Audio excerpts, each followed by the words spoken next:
es de nuestros médicos venezolanos. Y obviamente pues han tenido una formación extraordinaria que los ha vuelto incluso muy, pero muy apreciados, muy valorados, lejos de nuestras fronteras. Muchas veces se ha escuchado decir a gran parte de los ciudadanos que no hay médico con las habilidades y calidad humana como la del médico venezolano.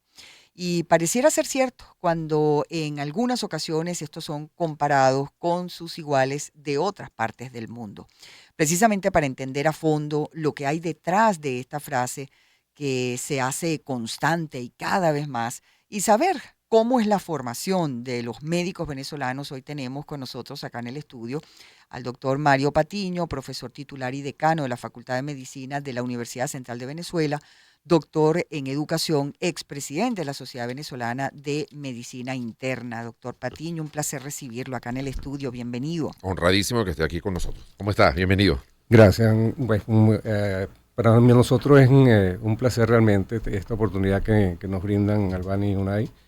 Pues agradecerle en nombre de la Facultad de Medicina la posibilidad de compartir algunas ideas sobre la facultad con el público en general. Esa cualidad que está siendo tan apreciada, uno la aprecia, pero bueno, para uno es como normal. Pareciera que para uno es normal tener un médico atento, que está pendiente de uno, que es amable, etcétera, etcétera. Cuando salen de Venezuela y se encuentran con otras realidades que uno aprecia todavía como mucho más, lo que para nosotros es absolutamente normal y casi que pasa desapercibido. En otras locaciones se ve con mucho más apreciado. ¿Qué tiene la formación del médico venezolano para que tenga esas características? ¿Eso se les forma así dentro de la universidad? ¿Es parte del carácter con el que los muchachos llegan a la escuela de medicina, a la facultad de medicina? O sea, ¿dónde está? ¿Qué hace ese cambio en la calidad humana del médico venezolano, doctor? Fíjense, de las cosas que hay que reivindicar es el acervo de la educación médica venezolana. Son más de 250 años de historia de la educación.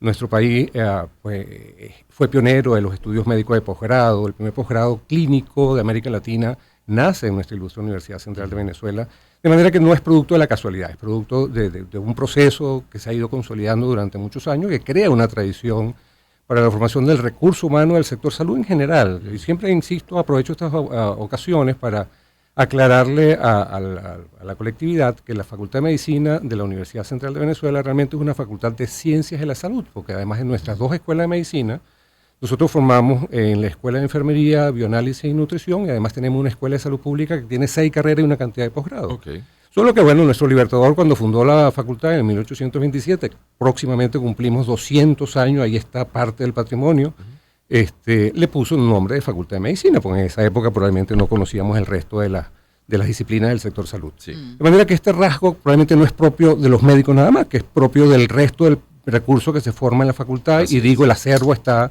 en esos 200 años o más de historia que tiene, en el caso concreto, nuestra facultad y nuestra ilustre Universidad Central de Venezuela en la formación de este recurso, ¿no?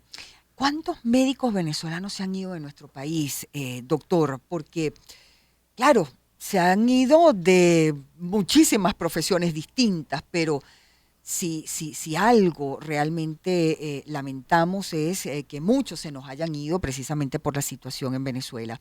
Lo que aplaudimos es que donde quiera que llegan, son valorados, son apreciados, muchos incluso pagados como deberían ser, y se destaca mucho eso, la humanidad, la calidad, el profesionalismo del médico venezolano. Sí, uno obviamente se reconforta cuando escuchas este tipo, obviamente como formadores de ese recurso humano también resentimos que formamos un recurso que debería ser para provecho de nuestra población. Claro. Y termina siendo utilizado por otros países que no invirtieron ni medio en la formación de este personal. El formar un médico implica además de mucho esfuerzo, mucho dinero, es una inversión.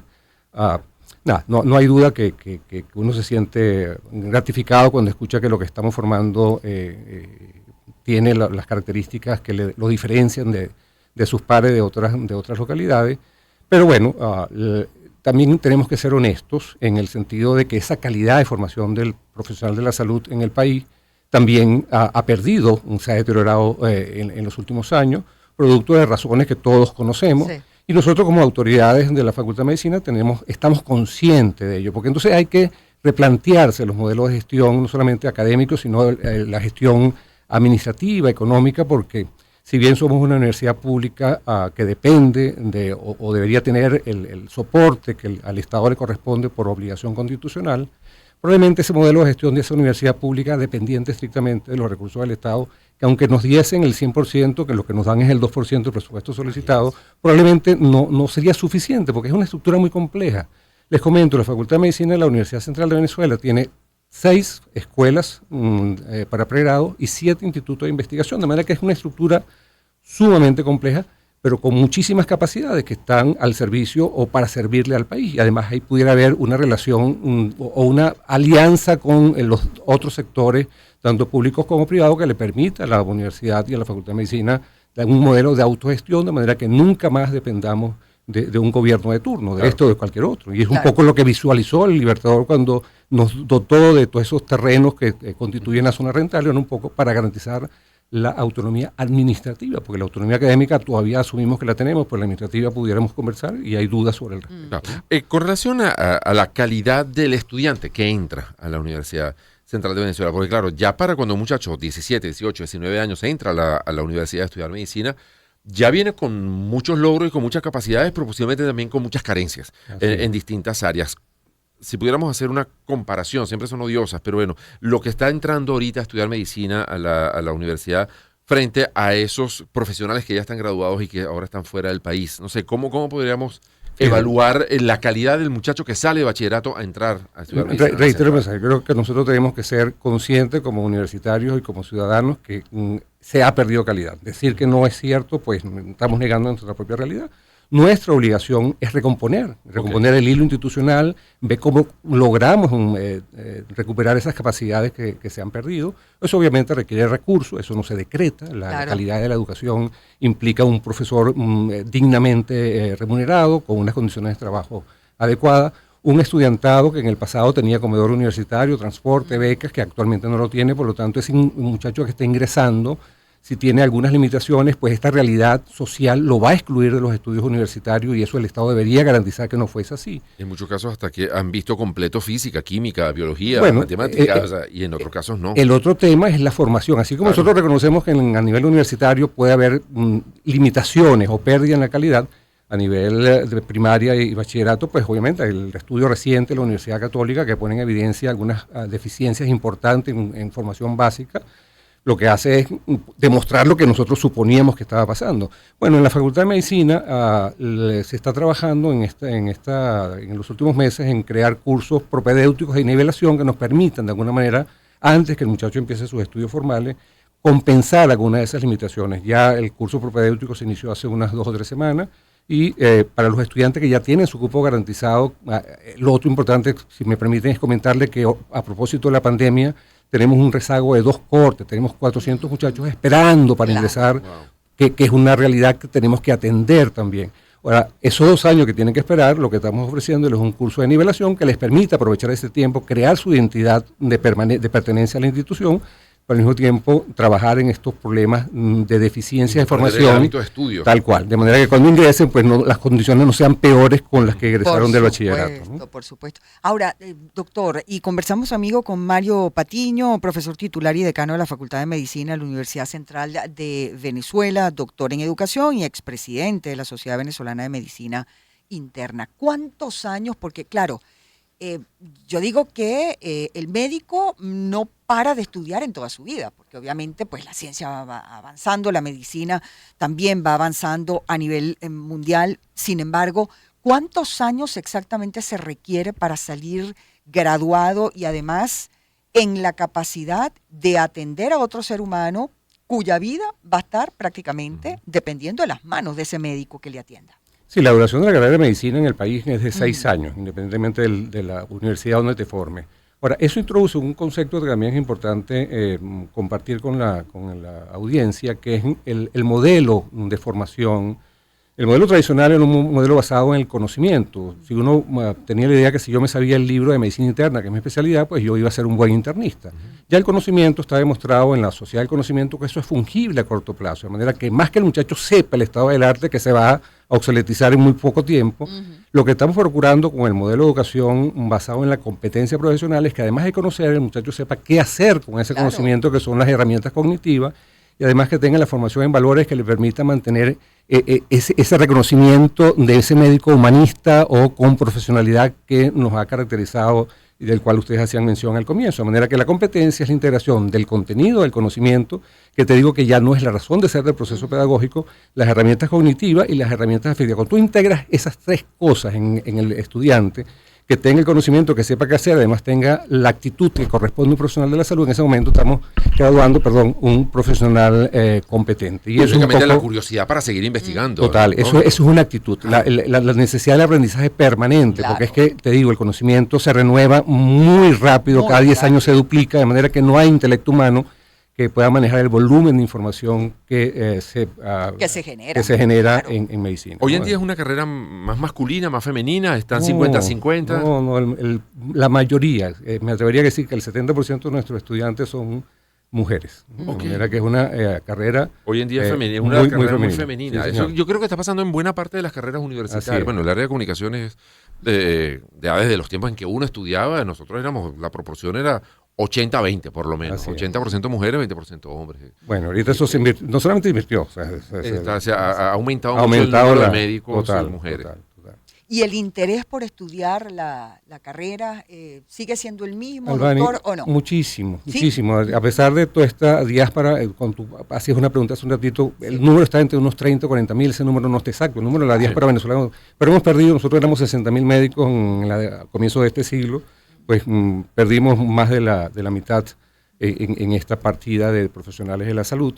Nosotros estamos formando unos 500 médicos al año en las universidades autónomas y las dos universidades experimentales, de manera que compensar ese déficit pues nos va a llevar muchísimo tiempo. Pues nada, eso es el número más o menos y el trabajo que queda es mantener esa producción. Y quedan muchos por fuera. Yo recuerdo hace años, a lo mejor aplicaban 3.000 y entraban 400. Es que la previsión de cupos de las dos escuelas de medicina, si hablamos concretamente de medicina, es unos 230 estudiantes al año, es lo que podemos atender con las capacidades que tenemos en este momento. Aspiran o ingresan, presentan las pruebas o tanto de OXU como de la prueba interna de la universidad, miles de estudiantes. Yo me debería decir mucho más de 1.000 o 2.000 estudiantes, de los cuales muchos quedan lamentablemente excluidos a través de los mecanismos formales. Claro. Estamos hablando de que la universidad, sus criterios, sus estándares siguen siendo lo mismo de siempre. Se ha perdido calidad en la formación, pero no en los criterios de ingreso. Muy bien. Bueno, doctor, qué gusto haberlo tenido acá. El gusto es mío, Albany. Y a través de usted un gran abrazo a todos los médicos venezolanos, estén donde estén, los que nos estén escuchando, bueno, a través de la señal de éxitos donde quiera que llegue. Ese abrazo se valora. ¿Cómo es el déficit del profesorado? ¿Hay muchísimo. Nosotros tenemos ahorita el padrón electoral con que se hizo la elección del año pasado, eran 700 profesores en la Facultad de Medicina, ese era el número de profesores de una de las dos escuelas de medicina, que es la Escuela Raceta, y hace unos 10 años. De manera que estamos de privado, de profesores, un poco aprovecho la oportunidad para hacer un llamado a todos esos egresados nuestros que están muy bien formados, que de alguna manera volteen hacia la universidad. Es importante que la opinión pública esté realmente informada, que conozca la realidad de nuestra universidad, porque a veces escuchas cuestionamientos o críticas muy desconsideradas y eso realmente le hace daño al poco ánimo que pudiera quedar en este profesorado que está realmente en unas condiciones muy, muy precarias. Bueno, ojalá que este espacio haya servido para ayudar en ese sentido. Muchísimas gracias por la oportunidad. Doctor Mario Patiño es el decano de la Facultad de Medicina de la Universidad Central de Venezuela. La pausa, escuchamos buena música y ya venimos con mucho más de Agenda de Éxitos. Empezamos el año en su compañía. Circuito Éxitos. Caracas, Maracay, Puerto La Cruz, Puerto Ordaz, Barquisimeto, El Vigía, Guarenas, Guatire, Mérida, Táchira, Margarita, Maracaibo, Maturín. Circuito Éxitos. Melodías de siempre. Sonidos en primera fila.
Éxitos. Son las 12:48 del mediodía. Bueno, seguimos hablando acerca de la calidad, de la percepción que se tiene de los médicos venezolanos, no solamente dentro del país, sino también afuera. Y es que la emigración de médicos venezolanos es una realidad palpable, nos decía el doctor Mario Patiño, el decano de la Facultad de Medicina de la Universidad Central de Venezuela, que se calcula entre 30 y 40 mil profesionales de la medicina que han tenido que salir del país. Pero tenemos con nosotros a Sadi Benzaquén. Él es médico venezolano, jefe del Departamento de Neumonología, Terapia Intensiva, Alergología y dueño también del Einstein Medical Center, profesor de medicina del Sidney Kimmel School of Medicine de la Universidad de Jefferson en Filadelfia, para hablar precisamente acerca de este tema. Pero antes vamos a presentarles un trabajo especial que preparó nuestra productora del programa, María Claudia Falanelli, acerca de la realidad que se está viviendo en ese sector. Estudios señalan que en Venezuela el flujo migratorio de médicos hacia países vecinos comenzó en el año 1983, pero era un fenómeno inusual y poco relevante. A partir del 2008 empezó a verse con mayor frecuencia hasta que en el año 2015 el éxodo de profesionales golpeó fuertemente al área de salud. Son varias las cifras reportadas por distintas organizaciones, ya que hasta ahora no hay dato oficial que refleje la realidad de este sector. Para la Federación Médica Venezolana, se han ido del país más de 42.000 médicos y enfermeros en los últimos 8 años, mientras que la ONG Médicos Unidos de Venezuela reportó que solo en 2021 el éxodo fue de 32.000 especialistas. Se calcula que la mayoría de estos profesionales está en países como Colombia, Chile, Argentina, Perú, Estados Unidos, Canadá y España. Según estimaciones, el grueso de esta migración está compuesto por médicos de mediana edad con especializaciones y años de experiencia, lo que ha ocasionado un hueco generacional en el sector venezolano. Los galenos reportan que las condiciones salariales y laborales son las principales razones que han provocado las renuncias y los ha llevado a ejercer y poner en práctica todos sus conocimientos en centros de salud de otras naciones. Bueno, una gran pérdida, sin lugar a dudas, para nuestro propio país, sobre todo cuando uno se siente tan orgulloso, ¿no?, de los médicos venezolanos. Afortunadamente, pues para otras latitudes, pues están gozando de la excelente atención y la también educación que han tenido esos médicos formados acá en Venezuela. Y la bienvenida, ahora sí, formalmente al doctor Sadi Benzaquén, médico venezolano, quien muy gentilmente nos atiende desde fuera de nuestras fronteras. Bienvenido, doctor. Muchísimas gracias, Unai Albani, por tenerme en su programa. Un honor para mí. Bueno, preguntarle, doctor, usted que tiene la experiencia, ¿no?, de estar trabajando fuera de Venezuela. A ver, ¿en qué circunstancias se puede decir se trabaja en el exterior y haciendo la comparación que bien conocemos, pues, que se vive lamentablemente en nuestro país? Bueno, yo tuve la suerte de emigrar a los Estados Unidos en el 2003. Yo había hecho inclusive mi especialización en medicina interna y empecé a hacer terapia intensiva en el Centro Médico de Caracas. En ese momento estaba el doctor Beso, que desafortunadamente nos dejó y falleció, pero al que le debo muchísimo en mi carrera. Y tuve la oportunidad de venirme a Estados Unidos. Yo diría, la razón, hoy tuve la oportunidad de venirme, era buscar más avances desde el punto de vista médico de lo que teníamos en ese momento en Venezuela, y definitivamente la compensación al médico en Estados Unidos era mucho mejor que la que teníamos en Venezuela. Entonces la razón por la que yo decido venirme es una razón tanto desde el punto de vista científico como desde el punto de vista de la compensación.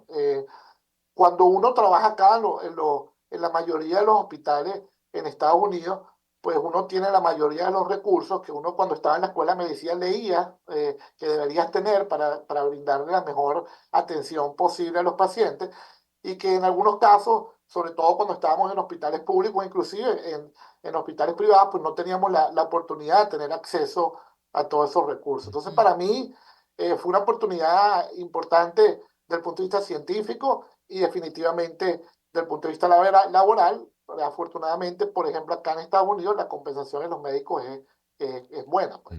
¿Y cuál es la reacción, digamos, tanto del paciente como de sus colegas médicos allí en Estados Unidos frente a lo que es su formación? Digamos, ¿cómo son recibidos por esos dos sectores, tanto pacientes como colegas?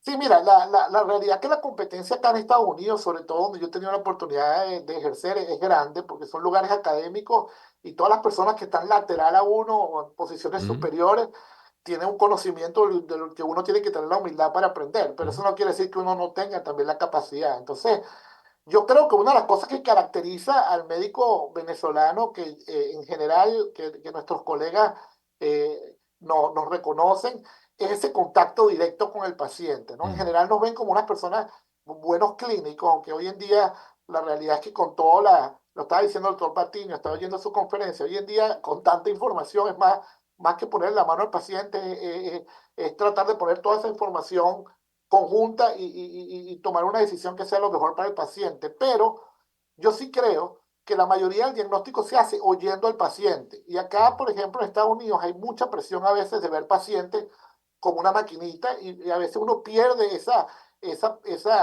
ese tiempo que uno tiene que sentarse a oír al paciente. Así que yo creo que la comunicación con el paciente, el contacto con el paciente, el escuchar al paciente, el tener esa cercanía con los pacientes, yo creo que es una característica típica del médico venezolano. La mayoría de los médicos estén venezolanos donde estén, yo creo que tienen esa característica y la mayoría de profesionales que están acá en Estados Unidos de otras de otros países, yo creo que reconocen esa calidad que pues se nos enseñó en la escuela de medicina y que creo que también uno lo tiene por ser venezolano, es como somos Claro. nosotros, ¿no? Es Mm. abrir tu casa, es que todo el mundo venga a la casa, no importa quién sea, o sea, ese tipo de, de personalidad caribeña que nos caracteriza, yo creo que lo hacemos reflejado en la medicina y nos hace peculiar y es algo que los pacientes realmente adoran de nosotros. Claro que sí. Usted atiende, doctor, pacientes de distintas nacionalidades. ¿Ha tenido oportunidad también de atender a, bueno, a compatriotas venezolanos allá también en los Estados Unidos? Sí, no, bueno, obviamente no me gusta ver a nadie enfermo y menos a un compatriota, ¿no? Pero Claro. sí, he tenido la oportunidad de ver a muchísimos pacientes venezolanos aquí ahorita que estoy en Filadelfia, y cuando estuve en Cincinnati, inclusive en Chicago, muchos también referidos que viajaron a Estados Unidos para verse conmigo y veo muchísimos pacientes latinos. Cuando me estabas comentando otra característica, por ejemplo, en el hospital donde yo estoy, la mayoría de la población es African American, pero tenemos una gran población latina, sobre todo dominicanos y puertorriqueños. Y yo creo que el hecho de hablar el mismo idioma ayuda muchísimo. Volvemos al mismo punto de la comunicación. Obviamente aquí los hospitales tienen traductores que uno los puede tener online o Ujú. los puedes tener con el paciente, pero no es igual. No es igual cuando tú hablas el idioma, entiendes la cultura y eso crea una relación mucho más afectiva entre el paciente y el médico, que lo creas o no. Un médico que habla español ve a un paciente que habla español y otro que no lo habla con un traductor. Y muchísimas veces me han pasado que tú haces el diagnóstico hablando con el paciente cuando esa información no la pudiste obtener por más que hicieras una buena pregunta por medio de un Claro. traductor. Entonces, Claro. yo creo que eso es una de las cosas, yo amo a todos mis pacientes, pero definitivamente tengo una conexión súper especial con los pacientes latinos y Claro. los pacientes venezolanos. Y ya para finalizar, doctor Benzaquén, ¿cambia también el paciente, digamos, cuando usted ve un paciente latino, más o menos con nuestra misma idiosincrasia, tiene una actitud distinta a cuando uno ve un paciente anglosajón que a lo mejor pues no está acostumbrado a esa cercanía y más bien puede, digo yo, a lo mejor haber algún cambio en la actitud de él, no sé, cambia también el paciente? Absolutamente. Yo creo que uno tiene que adaptar la conducta clínica al paciente que uno está viendo. Para hablar, por ejemplo, de la persona americana, en Ujú, general las personas americanas son excelentes personas, mantienen la distancia. Yo siempre le coloco a los médicos que llegan a Estados Unidos el, el ejemplo del ascensor. mm, Tú puedes estar, yo me acuerdo, estaba en el ascensor, caen 5 personas, estábamos en el Pérez Carreño, habían 10 personas, todos acurruchados y no hay problema. Acá en Estados Unidos a veces tiene un ascensor, tiene 5 personas, hay 3 y los otros no entran. Y no lo hacen por mal, sino que las personas tienden a mantener ese espacio, ¿no? Ujú. En el contacto clínico también sucede, o sea, no digo que no puede darse, pero es más raro que tú vayas a abrazar a un paciente, que Ok, le vayas a dar una palmadita. Quizás al paciente latino eso es algo que estamos acostumbrados y se ve más, ¿no? ok. Entonces yo creo que uno tiene que adaptar la conducta clínica al tipo de paciente y el tipo de cultura con lo que uno esté lidiando. Mm, Ya finalizando, doctor, no hay duda de que teniendo todo el conocimiento y la formación para una profesión tan delicada como es la medicina, no se podría hacer nada si no se tienen las herramientas, ¿no? Para poder salvar incluso la vida de un paciente. Poder tener a mano todos esos instrumentos, toda esa tecnología avanzada, todas las herramientas que un médico necesita para poder hacer su trabajo como es debido y entendiendo las dificultades que en ese sentido tenemos acá en Venezuela. Su testimonio, doctor, ¿qué siente usted como profesional de la medicina teniendo todas esas herramientas como debe ser a mano? Bueno, yo lo que siento primero, gracias a Dios tuve la oportunidad de venirme y tengo la oportunidad de tener todos esos recursos. Para los médicos que están en Venezuela, y tengo muchísimos amigos, gente de la promoción, que están oyendo el programa, la tercera promoción de médicos anual de Río Cortés. Yo tengo muchísima admiración por el médico venezolano y eso es algo que yo creo que también es típico, porque a veces cuando no tienes todos los recursos tienes que innovar, ¿no? Y cuando Ujú. ya vienes acá y tienes todos los recursos, pues te sobresales mucho más. Entonces, yo creo que le doy gracias a Dios que tengo la oportunidad de estar acá y tener todos esos recursos, pero por otro lado, siento una gran admiración por los colegas venezolanos, como el doctor Patiño, que estaba hablando ahorita anteriormente, que siguen haciendo patria, siguen entrenando gente en la Universidad Central. Independientemente de los recursos, lo que yo soy como médico, siempre lo digo, se lo debo a la Universidad Central de Venezuela. Yo de hecho ya me vine formado. Para mí yo vi venirme a Estados Unidos como que estaba aprendiendo inglés, mi inglés no era el mejor y me pagaban, así que bueno, disfruté por lo menos esos 3 años de medicina interna, pero yo sí creo que independientemente que uno no tenga la última tecnología, el último Ujú. robot, la última mutación para tratar el cáncer, uno tiene acceso a la información. Si uno se forma bien y uno lee, Sí, uno puede proveerle esa información al paciente y bueno, el paciente decidirá, ¿no? Si es un claro. paciente que no tiene recursos, pues tendrá que tomar la mejor decisión basada en los recursos que tenemos. Si el paciente tiene recursos, podrán irse a uno de los mejores centros oncológicos del mundo a tratarse. Entonces yo creo que para los que están oyendo la entrevista, sobre todo los estudiantes, traten de leer, traten de formarse bien. Hay excelentes profesores en Venezuela y como digo, mi mayor admiración a los que siguen viendo pacientes ahí en Venezuela. Yo sé que la medicina que se hace, por ejemplo, tanto en público como en privado, desde el punto de vista del nivel académico, sigue siendo alto, ¿no? Y por Así. lo menos uno le puede proveer esa información a los pacientes. Gracias, doctor. Muchísimas gracias. Gracias, doctor Sadaya Benzaquén, médico venezolano. Actualmente es profesor de medicina del Sidney Kimmel School of Medicine de la Universidad Jefferson en Filadelfia. Muchísimas gracias y la transmitimos también nuestro orgullo hacia todos los médicos venezolanos. Y bueno, llegó el momento de despedir el programa y hoy lo vamos a hacer recordando una serie que era fabulosa. Oigan eso.